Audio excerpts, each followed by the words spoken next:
I want to give a really quick intro or review for some of you who've been away or who've never really touched Pro Tools, the full version. This is also a new version. So without any delay, if you come down to the dock, you're going to look for this purple icon. This is the updated alias to launch Pro Tools.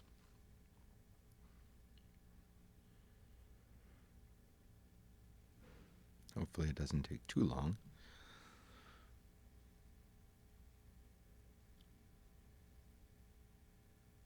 There's a new look, a new default look to Pro Tools, and I'm going to very quickly remind you once I get past this. Okay, so one of the major differences in the full version of Pro Tools is this idea of creating a folder for your session and your session components that lives on your hard drive. Those of you using Pro Tools first, it really only stored some related data, and much of it was stored in the cloud, if you remember. So, which you can do, but you can't do it. So make sure that, and it should be by default, local storage. So this session is going to be saved on your hard drive. We're not going to use templates. So uncheck templates if it is checked. File type WAV is good. Bit depth is 24-bit. 24-bit, and we're not going to get into it, but leave it at 24-bit. It's a higher quality than 16. 32-bit floating we don't need for our desktop computers. And this is only related to recording audio. The sample rate, might as well use 48. That's the highest. Interesting. These little units can go up to 192. But again, at our desk, we're not going to be recording very much, and if we do, 48K is fine. Even 44 is fine. The big thing here is the location. So I want to make sure that you see the hierarchy of where your session folder will be stored. And right now, mine is going to go to the desktop. So you have logged in, whether it's 5th period or 7th period or 6th. So users, probably 5th, 6th, or 7th period, and desktop. If it doesn't say desktop here, for example, if it says documents, click on the word location and then just click desktop. So we're setting so that you can see this folder get created. That's how I like to instruct, just because it's easier to find things if needed. At this point, if you name it, I'm going to name mine Test Kaufman, and hit create. And really quickly, if I just hide this, wait a second, where'd it go? That is not good.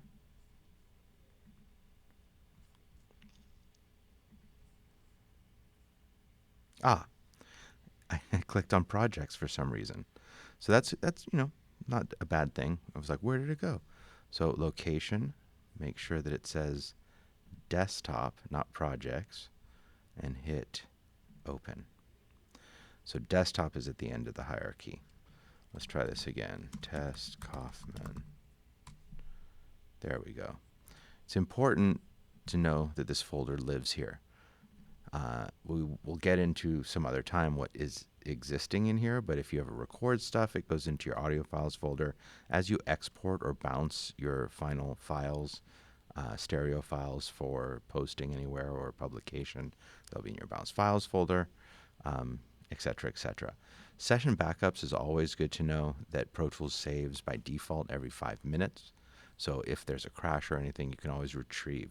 Now, again, we'll get into that more some other time. Okay, so for those of you who might be looking at dark mode, this is what the new look of Pro Tools can be used.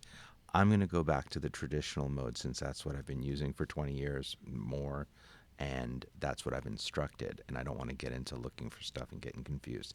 It is all of the same things, it just looks different. It looks pretty cool, so if you want to use it, try it out. But again, I'm just in preferences and display and changing back to classic. All right, so from here, things are not that different. You would go to track to create a track. You can make it stereo or mono. I will make some drums to start. The inserts, this is where you would choose your instruments. So if you go into multi-channel plugin and down to instruments, you have a host of new instruments that I want you to experiment with before I get into actually how to use them. And I'll post some videos hopefully real quick about the general how to navigate. I'm going to put in expand just to keep it for those of you who are coming from the first year that expand. Did I miss? Oh, it's just taking a minute. All right, so here we have expand, the default beneath the waves. I'm going to click into my drums category and choose the session drums kit. All right, now I have some drums and I know that, so not going to get into that more. Major differences in Pro Tools and Pro Tools First. So in Pro Tools First, you could only access the Midi editor from coming to this drop down arrow, and that's fine, but I have always actually much preferred working in the Midi editor window, which is an entire window that shows you your MIDI work. So very quickly, if I were just to make sure that my my grid is set to 16th notes over here, 16ths. This one we want to leave as following. So when we come here, it should say follow grid, which means if your grid is 16th notes, the notes that you draw are going to be 16th note by just clicking.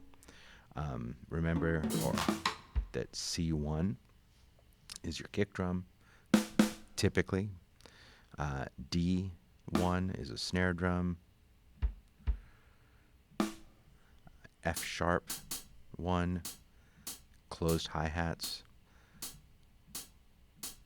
Okay, and I'm using this pencil tool simply to draw in some notes.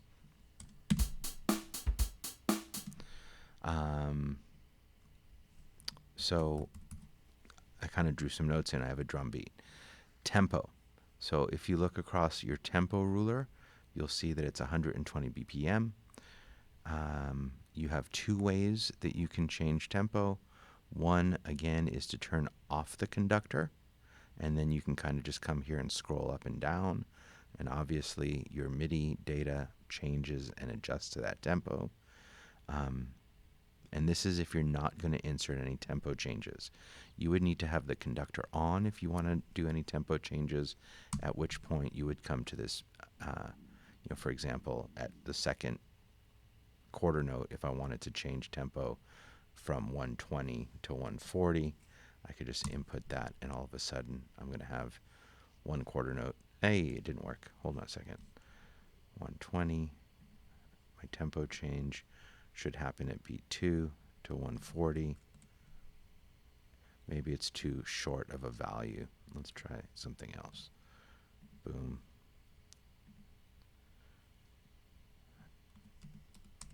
There we go. So a quarter note was too short of a value. So I have a measure at 120 and a measure at 140. All right. So let's add another track for giggles. And the only reason I'm doing this, because I'm actually almost done, is that if I go into the MIDI editor, what I'm seeing now is the drums. If I want to see the bass, I can, click essentially these dots show what is there, and this pencil, or do you want to see the drum track, and the pencil shows which track is active.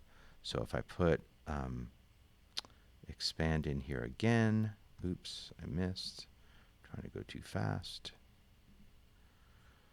and I put in a bass sound, I'm going for the first things I can find. Now I have bass. Let's see, bass, doom, ding, doom, ding, doom, ding. right. So if I double click into that with the grabber, I can also see my drum track at the same time if I want to kind of make any references to where kick drums are. Maybe I want to make sure that my bass and my kick are in sync. Okay, and that's kind of all I'm going to do in this video.